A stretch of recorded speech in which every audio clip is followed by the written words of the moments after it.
Welcome to a story that will not just entertain you, but teach you, inspire you, and help you improve your English. This is not just about Brad Pitt. This is about pain, fame, rejection, love, heartbreak, struggle, success, and everything in between. You're about to hear a story that teaches how to survive when the world says no, how to stand strong when you're heartbroken, and how to keep going even when life is unfair. You'll also learn real English in a natural way, through emotions, events, and powerful vocabulary. So stay till the end, because this might just be the most powerful story of your life. And if you love stories that are simple, emotional, and improve your English, don't forget to subscribe. Let's begin. Part 1. Brad Pitt's early life. Brad Pitt was born on December 18, 1963, in Shawnee, Oklahoma, but he was raised in Springfield, Missouri. His full name? William Bradley Pitt. From the outside, his life looked normal. A small-town boy, a church-going family, good manners, a smile that made people say, "He's a nice kid." But behind that smile, Brad carried storms. His father, William Pitt, owned a trucking company and was known to be strict, demanding, and some say emotionally distant. Brad once said his dad pushed him to be strong, to never show weakness. His mother, Jane Pitt, was a school counselor, gentle and loving. Brad was close to her, but still, there was always pressure to be perfect. He grew up with a brother, Doug, and a sister, Julie. The house was quiet. Not much affection. Brad learned early to keep his feelings inside. Brad didn't grow up dreaming of movies or Oscars. He actually studied journalism at the University of Missouri. He was good at it, smart, focused. But something was missing. Every night, he would go home, turn on movies, and get lost in stories. He loved acting, but never said it out loud. In Missouri, becoming an actor sounded like a joke. 2 weeks before graduation, Brad made a bold decision. He dropped out. No degree, no job, just one goal, Hollywood. He packed his car, took $325, and drove to Los Angeles. He told his parents, "I'm going to study at an art school." But really, he was chasing his secret dream, and no one knew. Hollywood was not kind to Brad Pitt. He lived in a cheap apartment with very little money. To survive, he did odd jobs. He wore a chicken costume and stood outside a fast food place. He delivered fridges. He drove strippers to parties. He handed out flyers on the street. Imagine this: a handsome young man in a chicken suit sweating under the sun just to survive. Every day he went to auditions, and every day he got rejected. "You're not good enough. You're just a pretty face." Those were the words he heard. But Brad kept going. He joined acting classes and learned from a coach who believed in him. Slowly, he started to understand acting, not just smiling, but feeling, breaking, becoming someone else. In these early years, Brad was lonely, far from home, no real friends, no success. He started going to parties. In Hollywood, drugs were everywhere, and Brad, young and unsure, got pulled in. He later said, "I wasted a lot of time. I was trying to escape." But even in that darkness, he kept acting. He believed something would happen. And then, it did. In 1991, Brad got a small role in the movie Thelma and Louise. He was on screen for just 7 minutes. But the world noticed. His smile, his charm, his confidence. Suddenly, everyone asked, "Who is that guy?" From a chicken suit to Hollywood's most wanted. But this was just the beginning. Part 2. From that guy to global star, fame, fire, and the heavy price of beauty. Brad Pitt didn't just arrive, he exploded. After Thelma and Louise, 1991, people in Hollywood said, "He's not just a pretty face, there's something there." But Brad knew, 7 minutes of fame isn't enough. He needed more than charm. He needed roles that mattered. So he chose carefully. He didn't jump into silly romantic comedies. Instead, he picked gritty, bold, and painful films. In 1992, he starred in A River Runs Through It, a film about brothers, life, and regret. His performance was soft, emotional, real. People saw him not just as beautiful, but as someone who could act. But fame came fast. Too fast. Brad once said, "Fame is a monster. It looks beautiful, but it eats you slowly." He couldn't go out, couldn't be normal. Paparazzi followed him everywhere. He was named Sexiest Man Alive in 1995 by People magazine, and again in 2000.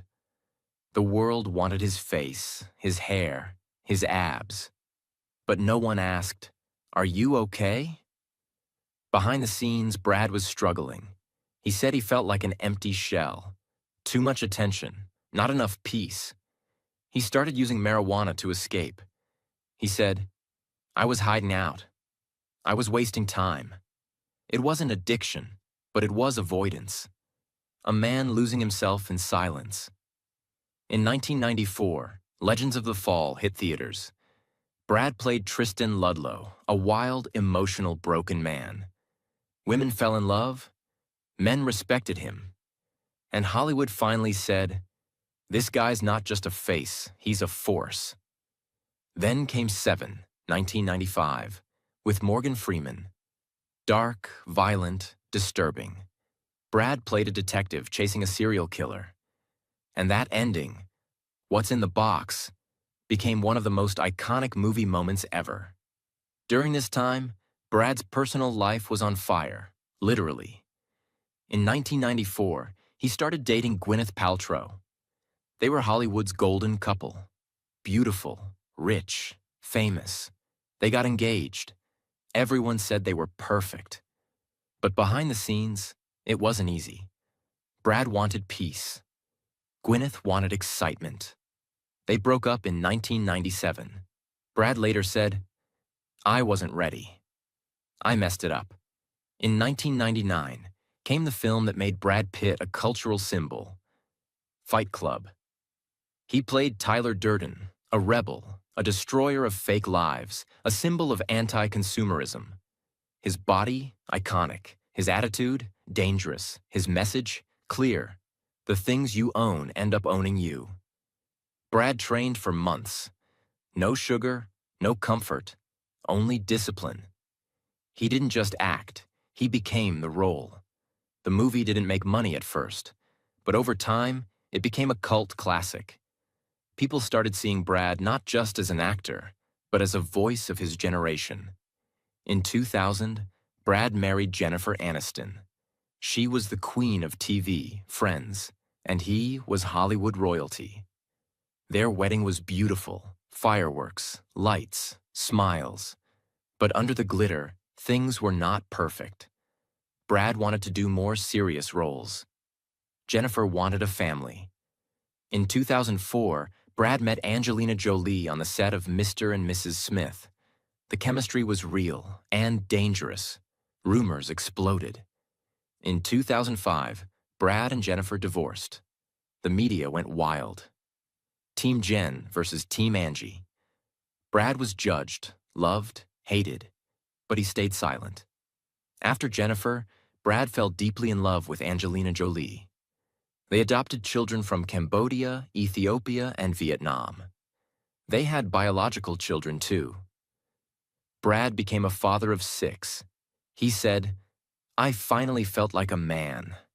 He also became deeply involved in humanitarian work, helping rebuild New Orleans after Hurricane Katrina, funding hospitals, and traveling to war zones with Angelina.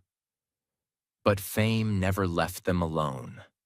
Their home was filled with love, but also pressure, media, and personal differences. In 2016, Brad and Angelina separated. It was public, messy, painful. There were reports of arguments, drinking, and even child protection investigations. Brad later admitted, "I was drinking too much. I hurt people I love. I had to change." He entered therapy, quit alcohol, focused on his kids, started to rebuild his life. In 2019, Brad starred in Once Upon a Time in Hollywood with Leonardo DiCaprio. He played a stuntman, quiet, powerful, calm. His performance was flawless. He won the Oscar for Best Supporting Actor. On stage, holding the golden statue, he said, "This is for my kids who color everything I do. I love you." It wasn't just a win, it was a redemption. He smiled on stage. He thanked his kids. He was humble. But inside, he was still healing. Because pain doesn't disappear with fame. It hides behind golden statues, red carpets, and smiling photos. In interviews after the Oscar, Brad opened up in a way he never had before. He said, "I had taken things as far as I could take it, so I removed my drinking privileges."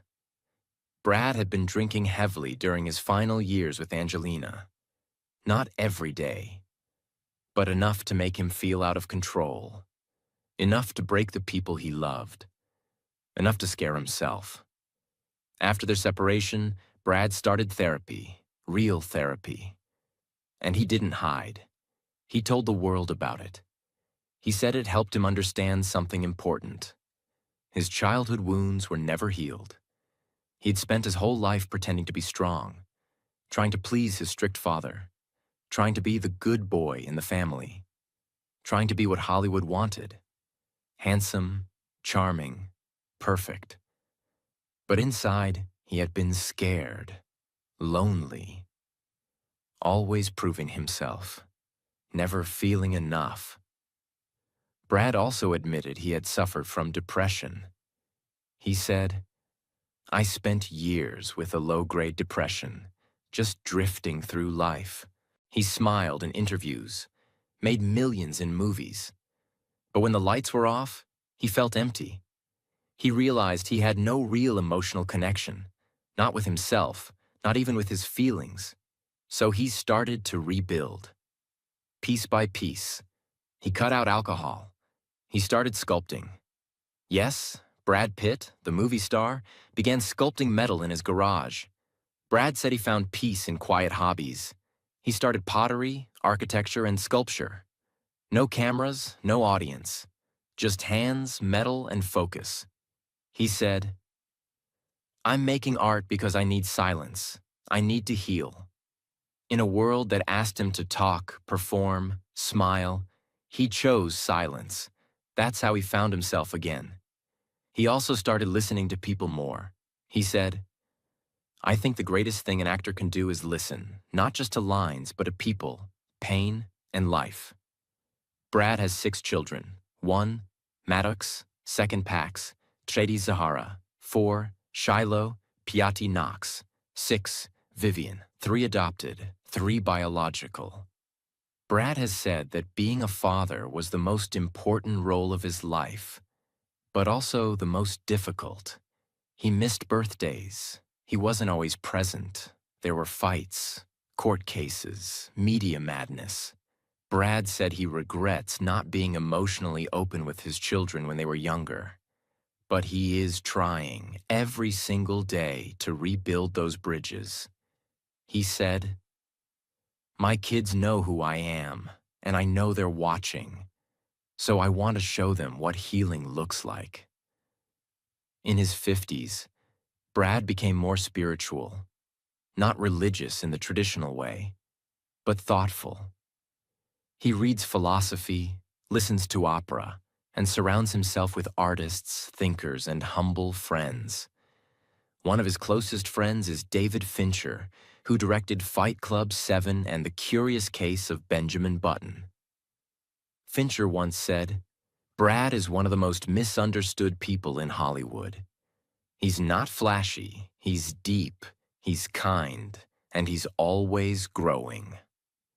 Brad also became close to actor Bradley Cooper, who helped him get sober. At the National Board of Review Awards, Brad publicly thanked him, saying, "I got sober because of this guy, and every day has been happier since." Brad's company, Plan B Entertainment, produced some of the greatest films of the 2000s and 2010s. 12 Years a Slave Oscar winner, The Big Short, Moonlight, Minari. But there were also failures, movies that flopped, ideas that didn't work, relationships that collapsed. Brad said, "I used to think success meant winning. Now I think it means being real." One of the biggest battles between Brad and Angelina wasn't just emotional, it was financial. They once bought a beautiful vineyard in France called Chateau Miraval. They got married there in 2014. It was their dream property. But in 2021, Angelina sold her share, without Brad's permission, to a Russian billionaire. Brad filed a lawsuit. He said, "This wasn't just business. This was our home, our legacy." The court battle is ongoing. This vineyard, once a symbol of love, became a battlefield. It shows how even the most beautiful things can become painful memories. Despite all this, Brad Pitt isn't angry. He's calm. Today, at 60, Brad is evolving. He wears loose linen clothes, attends art shows, drives electric bikes, and avoids loud parties. He's often spotted alone, reading, drawing, or quietly observing. People who meet him now say, "He's peaceful, like a man who's lived through a storm and survived." He no longer tries to control his image. He lets people think what they want, but inside, he knows who he is. He said, "I'm not chasing anything anymore. I'm just living." After his divorce, Brad stayed single for a long time. Rumors came and went: Jennifer Aniston, Charlize Theron, Aaliyah Shawkat. But Brad kept quiet. In 2022, he was linked to Inez de Ramon, a jewelry designer. They've been seen together, smiling, holding hands, staying out of the spotlight. Brad hasn't confirmed anything, but friends say he's finally at peace in love. Not fireworks, not drama, just peace. Even at 60, Brad Pitt continues to surprise us. Some of his notable projects after 2020 include Once Upon a Time in Hollywood, 2019, won an Oscar. Ad Astra, 2019, a deep, emotional sci-fi about fathers and sons. Bullet Train, 2022, fun, action-packed, with Brad playing a reluctant assassin. Babylon, 2022, a wild film about old Hollywood, controversial, bold, and unforgettable. He's also working behind the scenes, producing films that give voice to unheard stories. His company Plan B is helping new directors, minorities, and storytellers rise. Brad has become a fashion icon. At Cannes Film Festival, he wore a skirt. In photo shoots, he mixes elegance with rebellion. He's not afraid to look different. He's not afraid to age. He once said, "I don't care about looking young. I care about being real." Brad Pitt once wore a chicken costume to survive. Now he wears confidence, calm, and quiet dignity. This is not the story of a man who had it easy. This is the story of a man who broke, burned, bled, and still kept going. Today, Brad Pitt's estimated net worth is over $400 million. But this didn't come easy. Let's break down where it comes from. Movies as an actor. Over $300 million earned from acting alone. From early roles like Fight Club to blockbusters like World War Z, he charged between $10 to $30 million per film. Producer income, Plan B Entertainment. His production company produced Oscar-winning films like 12 Years a Slave, The Big Short, Moonlight, Minari. This company earned millions in profits, but more importantly, it built his reputation as a man of substance, not just style. Real estate. Brad owns several properties. 1. Los Feliz Mansion, California. His main home, worth $40 million, filled with art, music rooms, and hidden gardens. 2. Chateau Miraval, France. A luxury estate and vineyard, currently in a legal battle, worth over $160 million. 3. Beach House, Santa Barbara. A peaceful hideaway near the ocean. 4th, mid-century modern mansion, Carmel, California. Worth $40 million, one of the most expensive in the area. Cars and bikes. Brad doesn't collect just for show. He's a real motorhead. His collection includes Tesla Model S, Chevrolet Camaro SS, Audi Q7, BMW Hydrogen 7, multiple custom Ducati motorcycles, vintage bikes like the Indian Larry, a private jet. Brad lives mostly alone now, but he's not sad. He wakes up early, he drinks coffee, reads philosophy, walks in his garden, he sculpts metal, listens to jazz, writes poems sometimes. He doesn't chase the spotlight. The spotlight now chases him. He has no personal assistant, no loud parties, just peace. What makes him so respected? Not just talent, not just beauty. It's his brutal honesty, even when it made him look weak. It's the fact that he said, "I hurt people I loved. I drank too much. I wasn't a good father, but I wanted to change, and I did." That's strength. Brad showed us that. You can be broken and still be beautiful. You can lose yourself and still find your way back. You can age and still be relevant. You can be rich, famous, and still say, "I need help." Brad's routine is quiet, grounded, and intentional. Morning. Wakes up by 6:30 a.m.